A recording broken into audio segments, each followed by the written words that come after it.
Hey everybody, it's Norm from Tested here at WonderFest 2023, and it is my great privilege to meet here John Sabean here, and your Blockade Runner. Oh my goodness, John. This is perhaps the biggest showpiece I've seen so far at the show, and how much of your life did this consume? This was 5 years, start to finish. Wow. Yeah. Wow. Of course, it's the Tantive 4 from Star Wars A New Hope, the ship that Princess Leia is on as she escapes. It's like the second ship you see in the universe of Star Wars, right? Tell me about the journey of building this. Why this ship and what scale this is and what it took. Oh, this was a journey. It was a journey. I've told you, it's a journey of many people. It's I couldn't have done this without the help of many people. There are people who did the ID parts. I mean, I didn't do a lot of the IDs. A friend of mine did the IDs. People who cast parts, because of course there's lots of original parts, very old kits on this thing. But for me, it was when we started talking about it. It's such an iconic ship, and it's funny because it's only in the movie for a couple minutes, just a couple scenes. But it has the provenance. It has the. It was the Millennium Falcon at one point. Right, it was supposed to be Han Solo ship. This was their design until they decided to, after working on a studio scale, to say, let's go a different direction. Yeah. So it comes into a lot of the culture that you see it in the games. You see it because there was always the capital ships, which fascinated people, and it was the hardest for ILM to build because it took so many resources. So, this is a very well-known ship despite being only a couple scenes. And of course, they reused it for Return of the Jedi. But this is the A New Hope configuration. There's they added pieces, they changed things and so forth. But the idea was to capture what you saw when the original crawl, where the thing flies right over you. And to capture what ILM had built physically, because they built this 5-foot model for that shot. And so when you say sourcing parts, you're talking about old model kits where they had kit parts. Pulled the greeblies, and you and your friends were able to find those kits, identify them, recast them. And we have a wizard named Craig who he'll just says he's gone and looked at the old pictures from ILM and looked at the kits that are sitting there and sourcing kits that were popular at that time and so forth. And he would just collect these kits. And he was just a wizard because he would just memorize what the sprues looked like. He's like, oh, that's from this. Oh, that looks like a tank, and that looks like it came from a tractor trailer, and all these parts. Yeah. Well, and I guess that's the joy of building this, because it's this labor of love. But like when you look at this, I'm sure you're thinking of 5 years of the effort with the family and all the nights and weekends working on this. But you're also similarly, it's like you're deconstructing. You have it in your head. Mm-hmm. Right, you're looking at the density of panels and you see things you never saw before, and you see patterns you never saw before, and pieces that are reused places that you wouldn't have thought of, and you see the families of kits. And that's the other thing you pick out is like one section of the model will have this type of kit, and another section of the model will have this type, and it's because many different people working on it. And you kind of get in their heads a little bit, like people had their favorite go-to kits that they went to and their favorite techniques and so forth. And you see it all over the model and that's not something you see if you just look at it. You when you really get in close, that's when you kind of you as my friend Jason puts it, is like you kind of get in the heads of the original builders, and you get to experience a little bit of what they experienced. And it's a lot of fun. I think Adam calls it's a conversation with the past. And as a fan, that's a very special thing to do. Well, not only is it reconstructing something from the past, but you're also using modern technologies. So I hear there's some 3D printing here, but tell me about the construction of it. Okay. From the armature and so materials. You have a lot more options now, and of course everybody does 3D printing now. I'm no different. I was able to CAD up the entire body in SolidWorks. The detail parts I didn't have to worry about. And you can see it's a lot of very basic shapes. So even somebody like me who doesn't do it for a living, I can get basic shapes out of SolidWorks, and I can kind of pull the shapes in and get, I would print pieces out in paper, and I'd put the parts on it, make, just the size and things like that. And then, I printed out of ABS. I chose ABS. A lot of people like PLA because it's a lot easier to print. ABS tends to warp. Yeah. I like ABS because you can power sand it. Yeah, okay. Like there's a couple places, like you can see this bare patch here and this bare patch here. That's the original ABS surface. Wow. That's not styrene. Yeah, yeah. And you can hit it with a orbital sander, nice and smooth. And you don't get any of the panel lines or the grow lines. Finding your efficiencies there, hiding the work. But it is on top of that. You have ABS, I see styrene panels. These must be styrene panels, and then the greebies on top of that. All that sits on some type of, is it a welded armature underneath? The armature is actually, I'll give you a sneak peek. The armature is just aluminum extrusion. Yes, yes. And I have a aluminum panel that I just flat against, and then 2 right angle brackets to hold it. And then that's bolted to the back of this kind of box section. So I got a sturdy all the way to the front.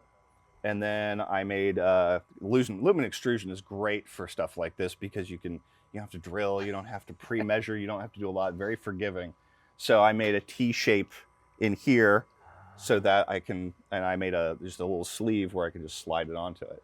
Amazing. I'm looking at this, and even just being around this scale of model, I'm noticing the complexities of the forms and the conical shapes and the cone shapes, and putting the styrene on here must have been non-trivial too, because I assume you're laser cutting some styrene. Yeah, and that you have to form it around. And I think about how they did it, and they literally, they probably used paper. And what I actually did was I was fortunate. I had the model in digitally, so I was able to digitally unwrap the model. And what I would do is I'd print it out on paper, print out the rolled out things on paper, and I taped it. And then I would draw the lines according to the reference, and I'd take the paper out, unroll it, CAD it up, and laser cut it. Skin, so basically. Yeah, but it's challenging because even laser cut, you have to finish the edges and so forth. Yeah. And I found these little cuts. I tried modeling them, but it's very hard to clean and get those nice sharp right angles. So I used the original technique they did. You have the metal metal nibblers. Oh yes, nibbler, yes. Oh. And I had 2 sizes. I had the one size and the other size. And I just went over the whole thing, and as best I could try to replicate the pattern. Oh, that's the fun part. Because then you're adding that detail, creating the randomness, but you're also recreating with photo reference where those bite marks are and where those indents are. Yep. How about the paint finish? Tell me about the paint finish. Weathering. Well, it's funny because I'm an engineer, and it's so funny because for me, building it was kind of the easy part, and engineering the armature and everything like that. But when it comes to the paint finish, I got to paint it now. But the paint finish, I was able to. I work with Tamiya Paints, so I was able to. We have a color match for some of the original Floquil stuff they used. And so paint sprayer, I used about 12 jars of Tamiya white mixed with a couple little things to make it kind of the reefer white that people are looking for. And then the challenge is masking off these colored panels. And these colored panels, you don't see them very much on screen, but they really do pop in the photos. And they give it the contrast. Otherwise, just be a big white blob. Yeah. And masking off the panels, and then chipping by hand, just putting the paint chips on. And then, of course, getting the tone down, for me, was the most challenging because there's a very stark balance between, okay, am I doing too much? Am I doing too little? And went over it with, the common thing I weathered it with was Tamiya Sea Gray. But, do it, thin it, do many passes, throw a little bit of yellow in, throw a little bit of red in, throw a little blue in each pass to give it the tonal variations. Because a lot of people, I used oils on that. I definitely used oils and spots, but when you get to this size, the techniques you're used to on small models, they don't translate as well. So I kind of had to figure out how to do that. Yeah, and that shading is so important because it gives that extra definition to the flat panels. And lighting, also important. Notice you have lights in here. You have some electronics. Tell me about the wiring and the design of that and how you're controlling it all. So I knew, I liked the engine. I knew I was going to like the engines, of course, because it doesn't look right unless the engines are lit. And at that point, I'm like, do they flicker and so forth? And I actually use, a lot of people like using Arduino. I use a board called a Nucleo. Okay. It's actually an ARM chip. I'm a tech nerd, so I knew the board. I knew it could do a lot more.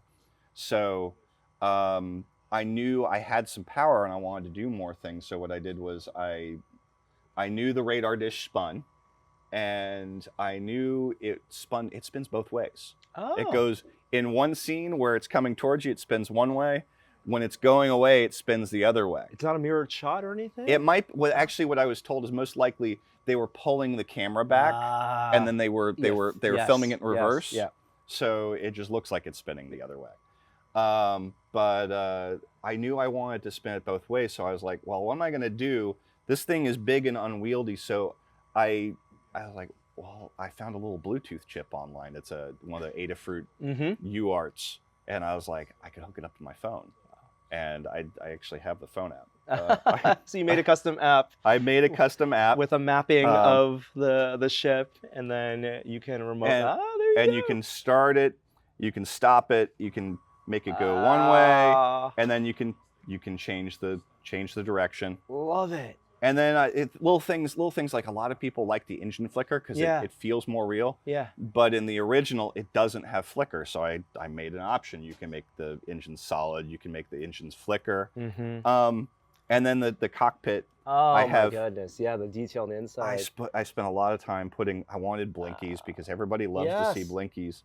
But one of the things I wanted to do was make it so you could turn the lights off and just see the blinkies. House lights off and just get the little. And it kind of has that dark. You have the light bridge, the dark bridge, and honestly, I didn't know what I wanted, so I just gave myself all the options. That's so much the fun of it. How do you have it displayed at home? So at home, I don't have it displayed yet. Obviously, I just finished it for the convention. But the plan is, like everybody's, that's the question I always get. What are you going to do with this thing? It's huge. But the nice thing is, even though it's long, it's not wide.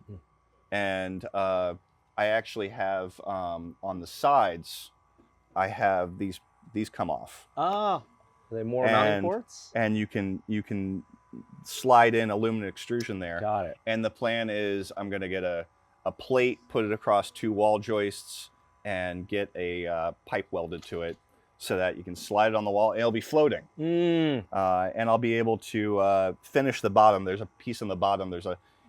You don't see it because obviously it's where the mount is right now, but there's a piece on the bottom I'll finish, and you'll actually see it flying, which is kind of neat.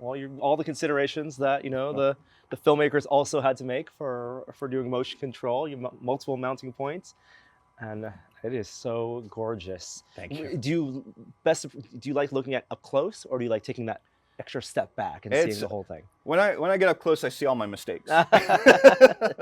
And that was one of the things my friend Mike said. He's like, you gotta sit back here because that's what you see in the movie. Yeah. And